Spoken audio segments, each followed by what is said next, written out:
할렐루야. 올해도 우리가 함께 마가복음 말씀 나누는 가운데 또 주님의 은혜, 주님의 평강이 우리 모두의 삶에 또 가정 위에 흘러 넘치기를 간절히 원합니다.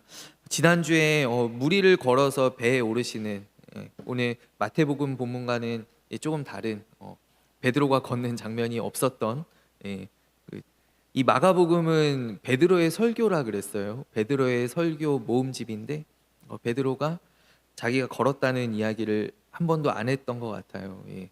그래서 베드로가 걸었다는 이야기가 생략되어 있는 예수님께서 걸어오신 사건을 우리가 함께 나누었었습니다.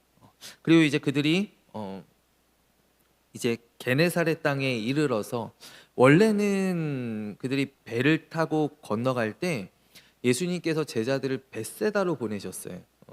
이 6장 45절에 보면 이제 오병이어의 기적이 일어난 후에 예수님께서 제자들을 빨리 무리들과 분리시키시죠. 제자들을 보호하시기 위함이다라고 함께 나누었었어요. 제자들이 그 무리의 어떤 흥분한 무리들 가운데 그 도취되지 않도록 거기에 스며들지 않도록 제자들을 빨리 분리하시고 너희는 빨리 벳세다로 건너가라. 벳세다로 넘어가라. 제자들을 보내시고 그리고 이제 밤에 풍랑 가운데 고생하는 제자들을 예수님께서 걸어서 찾아오신 것이죠. 근데 보면은 53절 말씀에 보면은 건너가 게네사렛 땅에 이르러라고 되어 있어요. 그러니까 예수님께서 제자들을 벳세다로 벳세다는 갈릴리 바다의 이쪽이니까 서편이죠. 네, 서편에 있는 동네인데 게네사렛은 갈릴리 호수의 동편에 있는 동네입니다. 여기 그 요르단 쪽에 있는 그쪽 동네예요.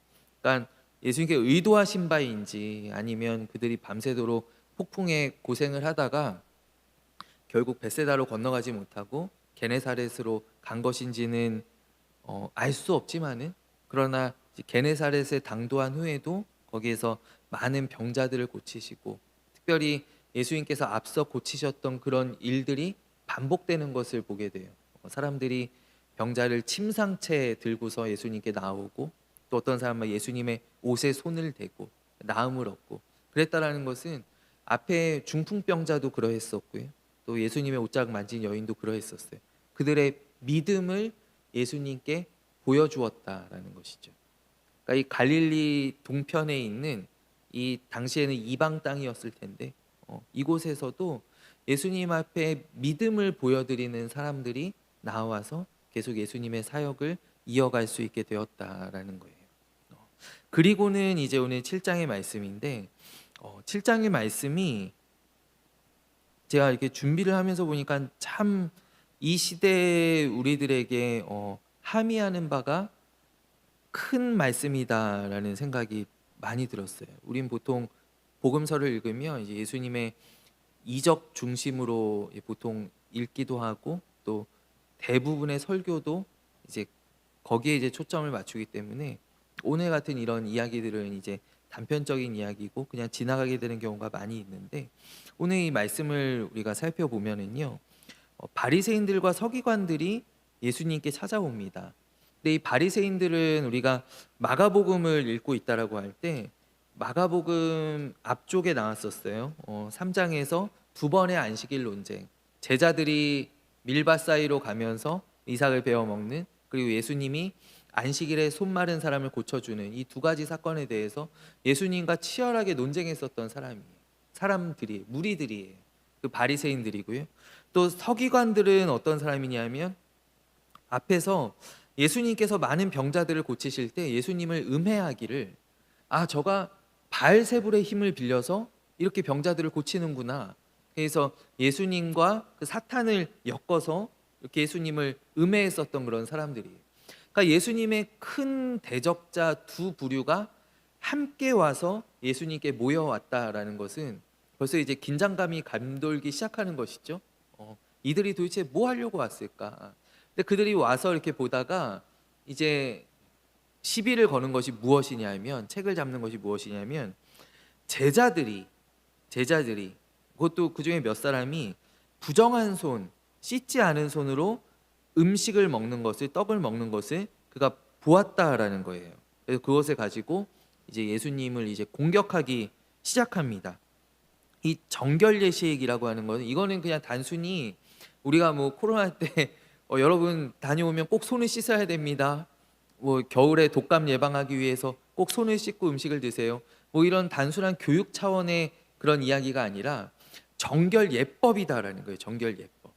그러니까 유대인들이 이거를 철저하게 지키는, 또 다른 민족과 유대인들의 보통 정결 예법이라고 하면은 이거는 다른 민족과 구별하는 거예요. 이방인들과 구별하는 기능이 있어요. 그거를 어떻게 또 알 수 있냐면 3절과 4절 말씀을 보면 3절과 4절은 괄호로 묶여 있습니다. 괄호로 묶여 있는데 이게 무슨 말씀이냐? 마가가 이 복음서를 읽는 독자들에게 유대인들한테는 이런 예법이 있습니다라고 설명해 주는 거예요. 그렇다라는 건 당시 이제 이 마가복음을 읽은 우리가 헬라인 독자들이다라고 보통은 받아들입니다.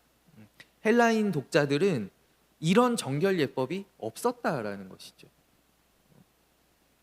그래서 그들에게 따로 설명을 해주는 거예요. 그리고 또 이 3, 4절이 사실 우리에게 보여주는 것이 이 마가복음이 정말 이방인들을 위해서 쓰여진 복음서구나.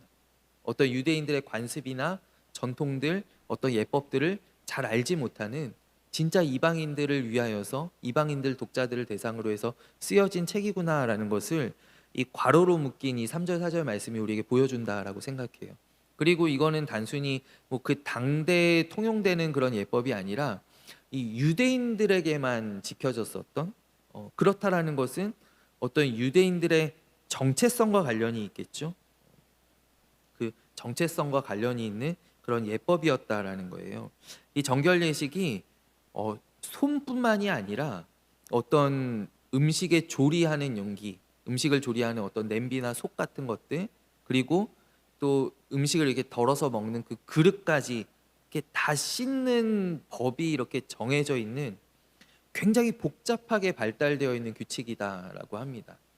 유대인들 보면은 뭐 지금 무슬림도 뭐 마찬가지지만 음식을 조리하는 것, 코셔라고 하는 것, 할랄이라고 하는 것, 이런 것들이 굉장히 세분화되어 있고 복잡한 규칙들로 구성이 되어 있잖아요. 그런 것처럼 이 손을 씻는 것 하나에도 그냥 단순히 손 씻는 게 아니라 어떤 복잡한 규칙들이 적용이 되어 있었다라는 거예요. 그리고 이 전통이 유대인들에게 굉장히 강한 구속력을 가지고 있었다라는 것이죠. 그들의 어떤 정체성을 알려주는 그런 법칙이었다라고 한다면, 너 유대인인데 왜 그렇게 안 하는 거야? 마치 이렇게 그 강한 구속력을 가지고 있는 법칙이 바로 이것이었다라는 거예요. 근데 예수님께서 이 질문을 받으시고 이 공격을 받으시고 예수님께서 뭐라고 대답하시냐면, 사람들이 하나님의 말씀보다 사람의 전통을 따른다라는 거예요. 이게 바로 8절 말씀에 나옵니다. 너희가 하나님의 계명은 버리고 사람의 전통을 따르느니라. 이것이 예수님의 대답입니다.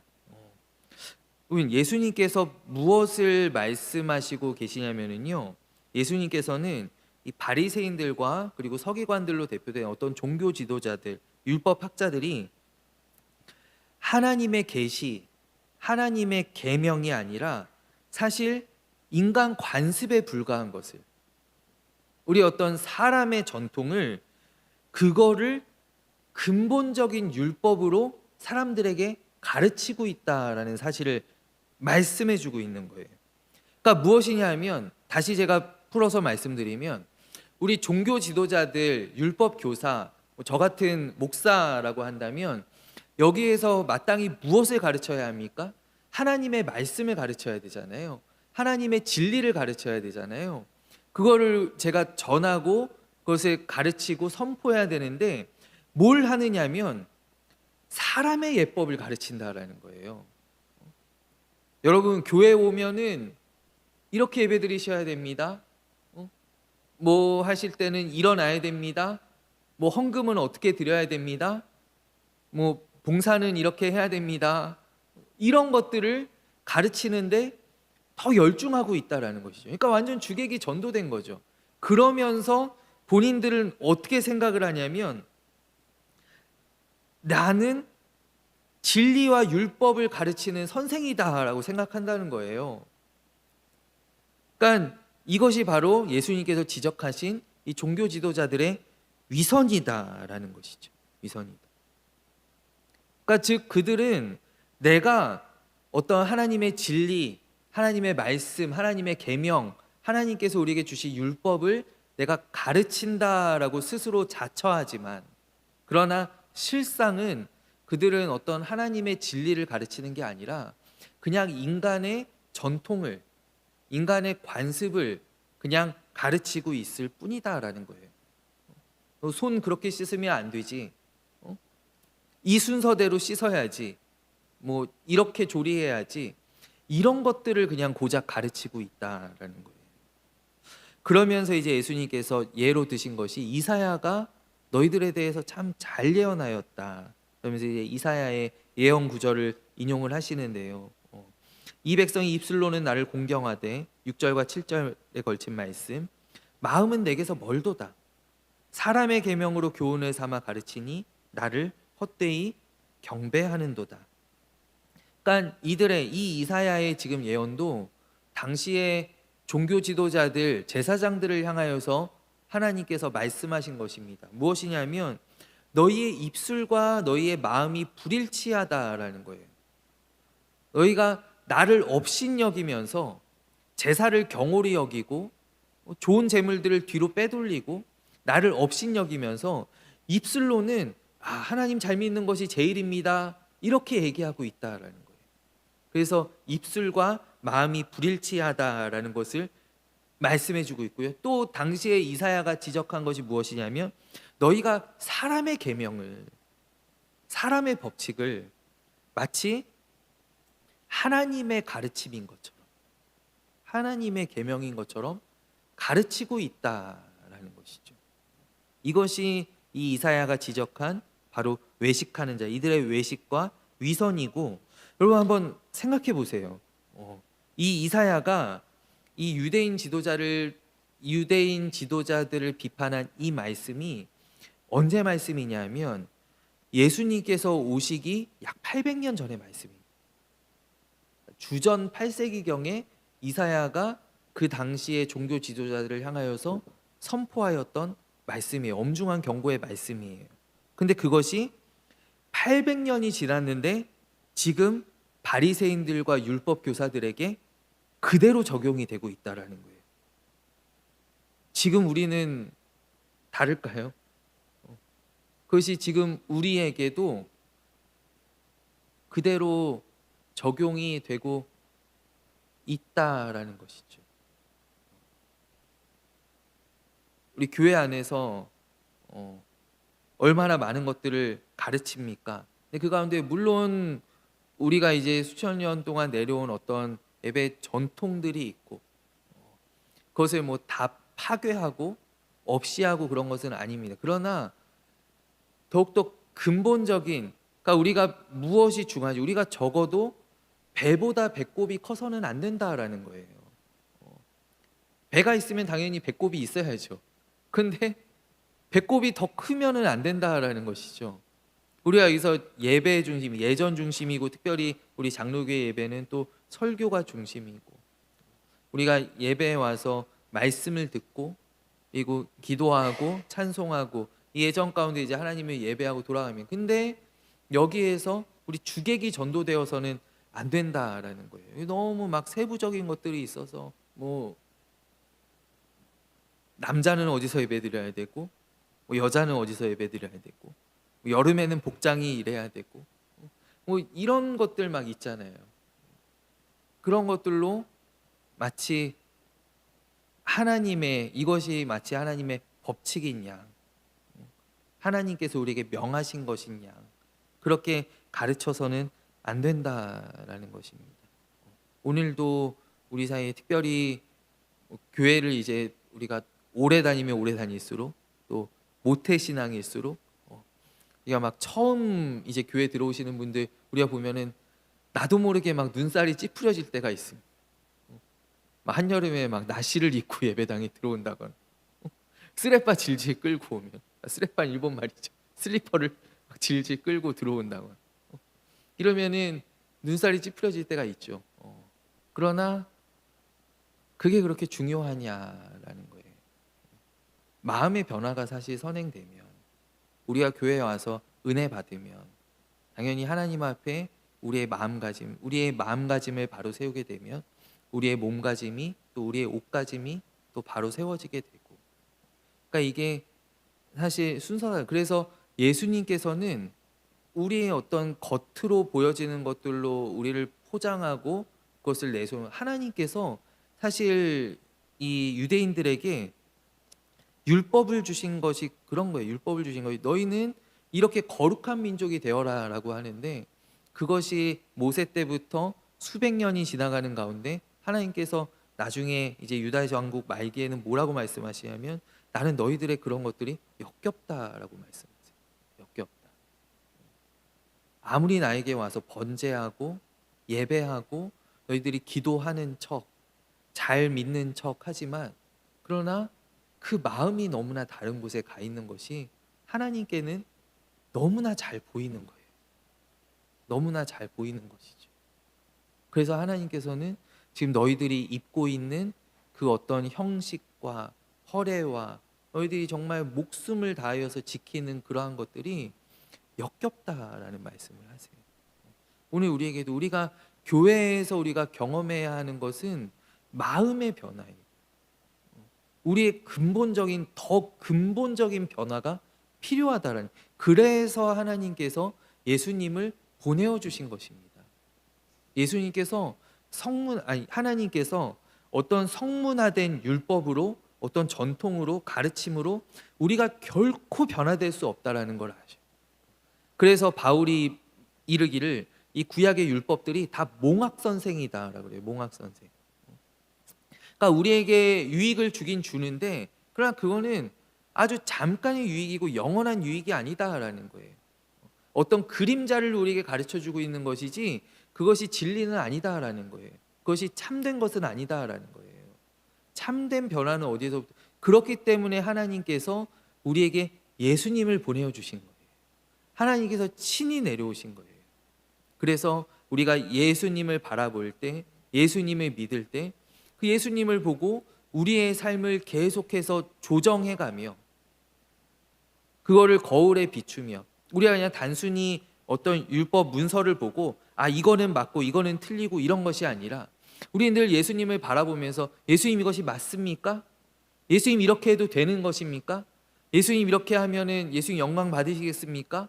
예수님과 계속 소통하며 예수님과 교제하면서, 그러면서 우리의 삶을 조정해 나아가는, 우리의 근본적인 변화를 일으키기 위해서 하나님께서는 예수님을 우리에게 보내어 주셨다라는 거예요. 그래서 예수님께서 말씀하신 내가 율법의 완성이다. 내가 율법의 완성이다.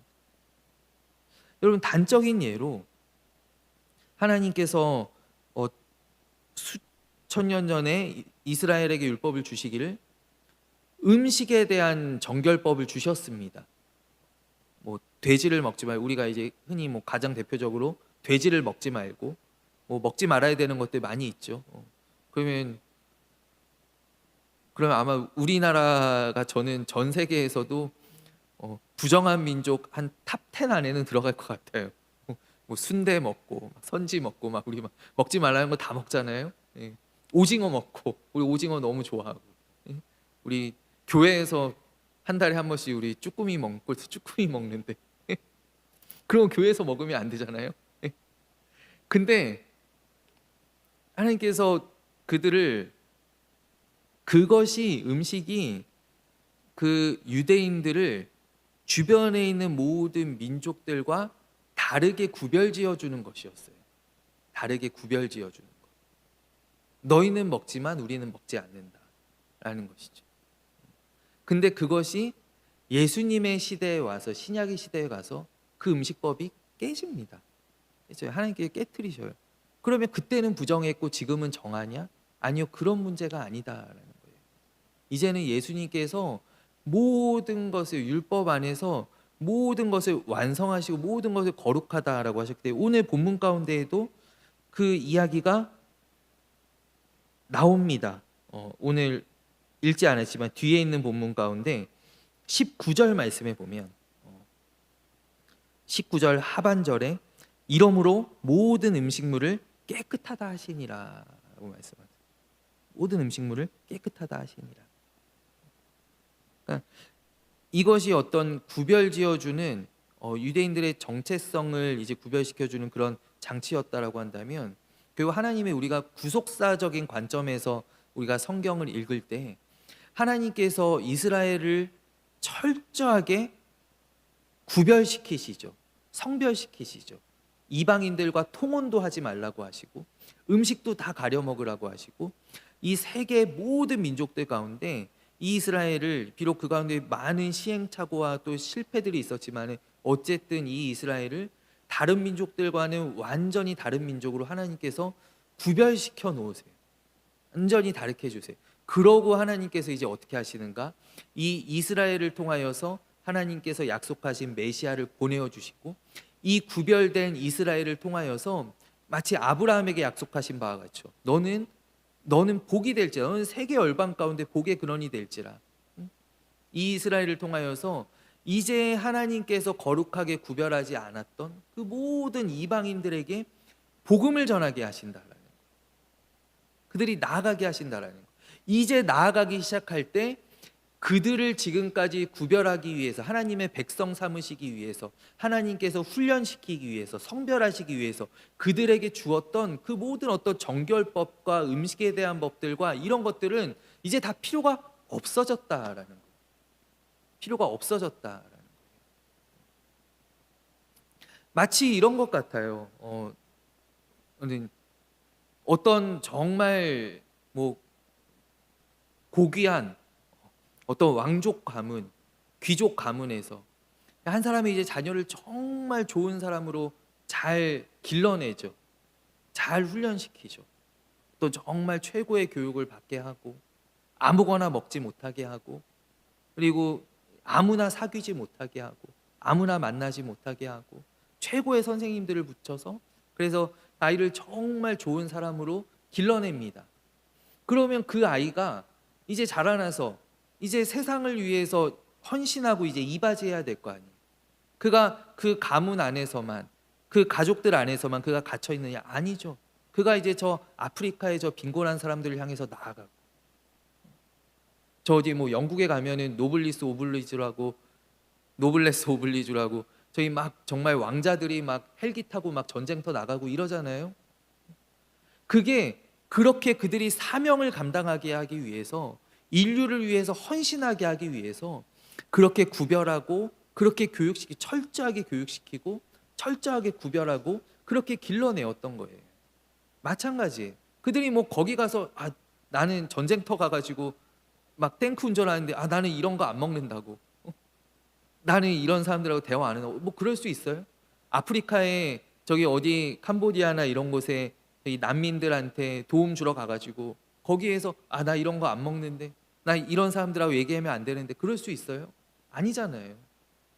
그들이 인류를 위해서 헌신하기 위하여서 이제 나중에 이제 자라나서 그런 것들을 베푸는 것처럼, 여러분 이제 이 이스라엘이 다음 단계로 넘어가야 되는데, 이제 그들이 가지고 있는 어떤 그 거룩함, 하나님께 성별해 주신, 하나님께 주신 은혜들, 하나님의 택한 백성으로서 그들이 가지고 있는 정체성들, 그 은혜들을 이제는 가지고 열방을 향하여서 이제 거룩하지 않은 부정한 그 백성들을 향하여 나아가서 하나님의 사랑을 전해야 되는데, 근데 그들이 여전히 이런 거 못 먹어요, 이런 거 안 먹어요, 손 안 씻으면 안 돼요, 이러고 있으면 되겠느냐라는 거예요. 예수님께서 그것들을 계속 깨트리는 그런 일들을 하시는 것이죠. 여러분 오늘 1절부터 13절까지 우리가 읽었는데, 그 사이에 여러분 재미있는 게 있어요. 이 전통에 대한 명칭의 변화가 어떻게 있냐면, 3절 말씀에 보면은 바리새인들과 모든 유대인들은 장로들의 전통을 지키라고 합니다. 장로들의 전통. 또 5절 말씀에 봐도 당신의 제자들은 장로들의 전통이죠. 근데 8절 말씀에 보면 사람의 전통이라고 합니다. 사람의 전통. 장로들의 전통이 사람의 전통이 되었어요. 그리고 9절 말씀에 가면 예수님께서 뭐라고 말씀하시냐면 그거 너희 전통이, 그거는 너희들의 전통이. 그리고 13절 말씀에 보면 너희가 전하는 전통으로, 그러니까 이 전통이 계속 이 장로들의 전통에서 계속 격화되는 것을 이렇게 보죠. 예수님 앞에 그거는 아무것도 아니라는 거예요. 아무 쓸데가 없는 것이다라는 것이죠. 여기 예수님께서 고르반에 대하여서 말씀을 하십니다. 뒤에 보면 고르반은 무엇이냐면 히브리어 코르반을 그냥 헬라어로 음역한 것입니다. 그대로 음을 따와서 만든 거예요. 근데 이거는 바쳐진 것이다라는 뜻이 있어요. 바쳐진 것. 근데 이거는 마치 그런 것 같아요. 어떤 머리 좋은 회계사가 요리조리 법망을 피해서 세금을 한 푼도 안 내게끔 도와주는 거예요. 마치 그런 것처럼 율법 교사들이, 이 종교인들이 도와주는 거죠. 이렇게 하면 부모님 안 모셔도 돼. 부모님께 잘 안 해도 돼. 이러면서 도와주는 거예요. 율법 학자들이 뭐라고 얘기하냐면 내 소유가, 내 재산이 하나님께 속했다, 고르반했다라고 선언하기만 하면 부모님들에 대하여서 져야 되는 그 의무, 여기 이 율법은 그냥 단순히 어떤 효와 예의 개념이 아니라 이건 종교적인 의무입니다. 하나님께서 십계명 가운데 명시하신 율법이에요. 너의 부모를 공경하라라는 것이 의무예요. 우리가 뭐 인간으로서 마땅히 해야 될 그런 도리의 차원이 아니에요. 의무인데 그 의무를 면제해 주는 거예요. 안 해도 된다라고 해주는 것이죠. 여러분, 그렇다면 처음에 부모님을 공경하라라고 명하신 분이 누구십니까? 하나님이시잖아요. 그런데 이 사람들이 뭐라고 얘기하냐면 내가 하나님께 드렸다라고 하면서 하나님께서 우리에게 주신 계명을 지키지 않는 거예요. 여러분, 이게 사실상 하나님을 기만하는 것이죠. 내가 입술로 존귀하다라고 하는 그 하나님을, 하나님의 율법, 하나님의 법칙, 하나님의 명령을 우습게 보는 거예요. 그냥 자기 뜻대로 바꾸는 거예요. 요리조리 빠져나가는 것이죠. 여러분, 법망을 빠져나가는 사람들의 특징이 뭡니까? 법을 우습게 여기잖아요. 누구 얘기 안 하겠습니다. 법을 우습게 보는 거잖아요. 하나님의 계명을 우습게 본다. 우습게. 그리고 이게 반대되는 썰도 있어요. 반대되는 썰은 무엇이냐면 종교 지도자들이 이제 사람이 올 때 꼬신다는 거예요. 예를 들어 뭐 그거 헌금하면 하나님 복 주신다고. 이렇게 막 그 고르반 했다라고 하면 하나님 축복하십니다. 그러면서 이렇게 해서 막 꼬셔요. 그러면은 이제 아무것도 모르는 이제 저 같은 사람이 이제 성전에 이제 올라왔다, 유월절에 올라왔다. 그래요? 그럼 제가 고르반 하겠습니다. 딱 이렇게 얘기하면 나중에 이제 부모님을 이렇게 공경하려고 할 때, 부모님께 어떤 물질들을 드리려고 할 때 목사님이 와서 막는다는 거예요. 당신 지난번에 저기 서운하지 않았어요? 맹세하지 않았습니까?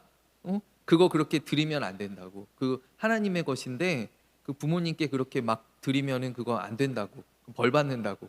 이러면서 금지한다라는 거예요. 이런 두 가지 썰이 있는데 어쨌든 예수님께서 찌르시는 정곡은 하나님께서 우리에게 명령하신 그 의무를 종교 지도자들이 못하게 한다라는 것이죠. 안 해도 되게 한다, 혹은 못하게 한다라는 거예요. 그러면서 예수님의 근본적인 질문은 무엇이냐면 누가 과연 하나님을 대변하는가라는 거예요. 누가 과연 하나님을 대변하는가?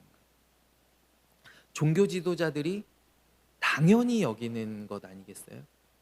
그 당시에 어떤 바리새인들, 율법 교사들, 가말리엘 같은 학자들, 사람들이 와서 다 물어보고 그러면 그들이 대답해 주면서 내가 하나님을 대변한다라고 여길 거 아니에요? 하나님이 그런 권위를 주셨다라고 생각할 거 아니에요? 그런데 우리 예수님의 근본적인 질문은 무엇이냐면, 과연 너희들이 하나님을 대변한다라고 말할 수 있는, 너희들이 하나님을 대변하느냐라고 예수님께서 말씀하시는 거예요. 여러분 한번 생각해 보십시오. 여러분, 제가 하나님을 대변합니까? 그럴 수 없습니다. 여러분, 혹시 그렇게 믿고 계시는 분이 있으시다면 이제 그 믿음을 내려놓고 돌아가시기를 바랍니다.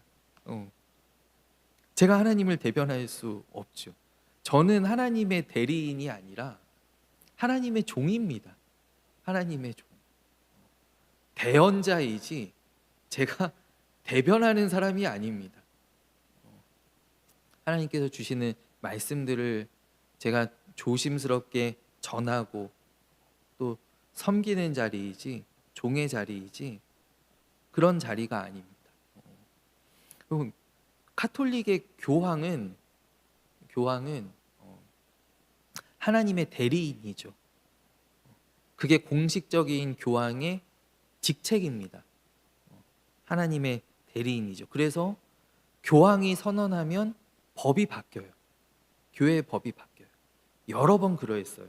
지금까지 여러 번 그러했어요. 그래서 굉장히 오늘 보면 카톨릭이 굉장히 어떤 카톨릭이 뭐 건물도 굉장히 옛날식 건물이고 전통적이고 미사도 다 어떤 전통과 형식들이 그래도 더 좀 타이트하잖아요. 이제 스티키하잖아요. 그러함에도 불구하고 오늘날 사회에서 카톨릭이 굉장히 열려 있다라고 여겨지는 이유 가운데 하나가, 지금도 이렇게 젊은이들 보면은 어떤 종교에 대한 선호도가 카톨릭이 훨씬 높거든요. 적어도 카톨릭하고는 말이 통한다라고 생각하는 거예요. 대화가 된다라고 생각하는 거예요. 그 이유가 무엇이냐면, 이 카톨릭이 지금 이렇게 급변하는 사회의 문제에 대해서 굉장히 유연해요. 왜냐하면 그들은 어떤 성경을 따라가는 것이 아니라 교황의 말을 따라가기 때문이죠. 그래서 지난번에 얼마 전에 이제 선종하신 프란치스코 교황이 뭐 그쪽 이제 바티칸계에서 일부러 그렇게 밀었다라고 하는 썰도 있는데, 이분은 굉장히 진보적인 교황이었어요. 진보적인 추기경이었어요. 이 사람이 교황이 돼서 뭐라고 이야기하냐면 동성 커플에 대해서 축복하는 것을 허용한다라고 얘기했어요.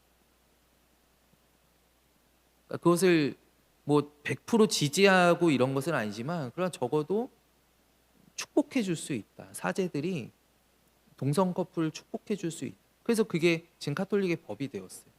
그래서 성당에 가면은 축복해 줍니다. 저한테 오면 축복 안 해주셔. 저는 축복 안 해줍니다. 근데 여러분, 저기 이천 성당에 가면 축복해 줍니다. 축복 받을 수 있습니다. 그게 법입니다. 교황이 그 신의 대리인처럼 여겨진다라는 거예요. 근데 우린 그렇지 않아요. 우리는 교회 지도자들, 특별히 개혁교회 우리 종교 지도자들, 목사뿐만이 아니라 우리 장로님들, 또 앞에 서 계신 이 모든 분들은 다 하나님 앞에 겸손해야 돼요. 겸손해야 돼요. 우리는 하나님의 종으로서 섬김의 직분을 받은 사람들이지, 내가 여기에서 법이고 내가 하자는 대로 해야 되고 이러한 거는 교회 안에서는 존재하면 안 돼요. 물론 존재하기도 하지만, 그러나 적어도 존재하면 안 돼요. 존재할 수 없어요. 우리 예수님께서 그것을 말씀하고 있는 거예요. 예수님께서 당신이 하시는 일이 바로 성경의 성취다라고 말씀하고 있어요. 그리고 예수님께서 모든 음식이 깨끗하다라고 선언을 하시죠. 오늘 이 말씀과 같이 우리가 어떤 하나님을 섬긴다라고 하면서 우리도 한번 제가 어제 말씀을 준비하면서 저도 가만히 많이 생각해 봤어요. 우리가 지금 정말 귀하게 여기는 어떤 사람들에게 가르치는 그런 어떤 바리새인들의 전통과 같은 그런 전통들이 과연 없는가, 그런 생각을 저도 많이 해보았었거든요.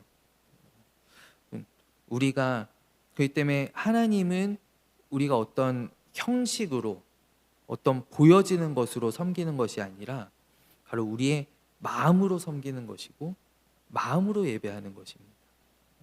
오늘 예수님께 뒤에는 제가 간단하게 할게요. 제가 15분에 마쳐야 되는데 예수님께서 말씀하십니다. 입으로 들어가는, 이 바리새인들이 계속 음식을 가지고 시비를 걸잖아요. 그러니까 마치 부정한 것을 먹으면 너희가 부정해진다라고 얘기하는 거. 이것이 바리새인들의 주장이에요. 근데 예수님 그렇게 말씀하시지 않아요. 입으로 들어가는 것이 사람을 부정하게 하지 못한다라는 거예요. 무엇을 먹든지 간에 입으로 들어가는 것은 사람을 부정하게 하지 못한다. 하나님께서 모든 음식을 만드셨고 하나님께서 깨끗하다라고 하셨다. 하나님께서 왜 못 먹는 음식을 만드셨는가? 그건 제가 앞서 설명드린 바와 같이 어떤 그들을 하나님의 백성으로 구별짓기 위함이었지, 이것이 수천 년 영원히 가는 그런 법칙은 아니다라는 거예요. 그러면은 무엇이 우리를 더럽게 하는가? 우리의 마음이 우리를 더럽게 한다라는 거예요. 우리 마음 속에 있는, 내 마음 안에 들어있는 것, 내 마음이 담고 있는 것이 밖으로 나올 때 그것이 우리를 부정하게 하고 그것이 우리를 더럽게 한다라는 거예요. 그렇기 때문에 여러분, 하나님을 섬기는 것은, 내가 유대인들은 이런 착각들을 하고 있는 거예요. 내가 깨끗한 것을 먹으면 내가 하나님을 잘 믿는 것이지, 내가 잘 씻으면 내가 하나님 잘 믿는 것이지, 내가 예배 이렇게 잘하면은, 내가 정해진 것들을 잘 지키면은 내가 하나님 잘 믿는 것이지.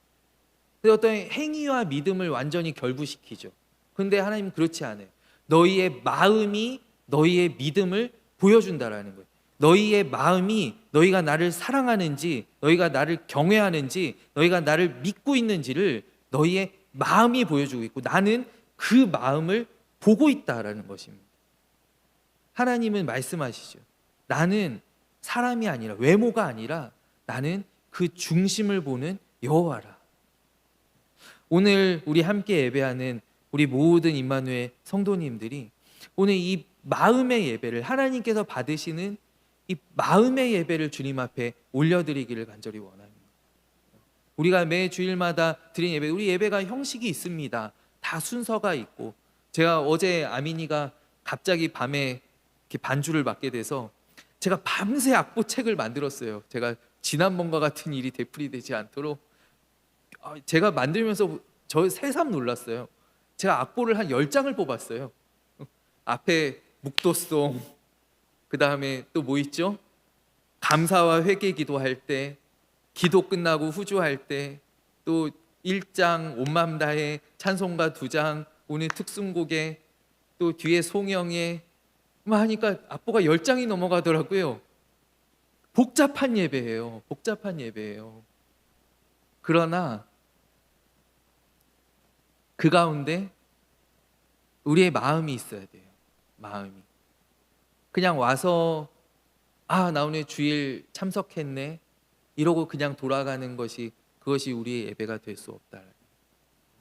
오늘 주일, 오늘 늦은 시간까지 우리 교회학교도 다 올라오셔가지고 많이 남아 계신데, 오늘 우리가 마음으로 하나님을 예배하고, 또 우리의 삶 가운데에서도 우리가 늘 우리의 마음 가운데, 아까 우리 주일 말씀 들었던 것처럼 나의 마음을 두드리시는 주님께 마음을 열고 나의 마음에 주님을 모시는 그 은혜가 우리 모두에게 임하기를 간절히 원합니다. 함께 기도하겠습니다. 하나님 아버지, 오늘 주님께서 말씀하십니다. 이 백성이 입술로는 나를 공경하되 마음은 내게서 멀도다. 사람의 계명을 교훈으로 삼아 나를 헛되이 경배하는구나. 하나님, 우리가 마음으로 믿고 마음으로 사랑하고 마음으로 하나님을 경외하며 우리의 마음을 하나님께 드리며 나아가는 우리 임마누엘 교회 되기를 주님 소원합니다. 하나님, 오늘 늦은 또 찬양 예배까지 오늘 함께 하신 우리 귀한 성도님들 주님께서 한 분 한 분을 붙잡아 주시고 그 마음을 귀하게 여겨 주시고 받아 주시오며 아버지 우리의 모든 삶 가운데 주님을 나의 배에 모시고 아버지 풍랑이 있는 거친 바다를 이 거친 세상을 믿음으로 헤쳐 나아갈 수 있는 아버지 우리의 복된 삶이 주님 되게 하여 주시옵소서. 내일 모레는 대선이 있습니다. 우리 다 또 적극적으로 참여하며 또 위하여 기도할 때 하나님의 역사가 주님 나타날 줄로 믿습니다. 아버지 우리가 생각하는 것이 정답이 아니고 하나님께서 하시는 일이 정답임을 주님 우리가 믿고 나아가게 하여 주시옵소서. 나라를 위해 기도하는 것을 쉬지 아니하게 하여 주시옵소서. 우리도 돌아가시는 발걸음 한 분 한 분 주님께서 지키시고 또 동행하시며 이제 한 주를 시작합니다. 이 한 주 하나님께 영광 올려드리는 복된 한 주가 되게 하여 주옵소서. 모든 말씀 살아계신 예수 그리스도의 이름으로 기도하옵나이다. 아멘. 이제는 우리 주 예수 그리스도의 은혜와 하나님 아버지의 사랑과 성령님의 교통하심이 오늘 사랑하는 임마누엘 교회 모든 성도님들 한 분 한 분 머리 위에 가정과 모든 기도의 제목 위에 이제부터 영원까지 함께하옵시기를 간절히 축원하옵나이다. 아멘.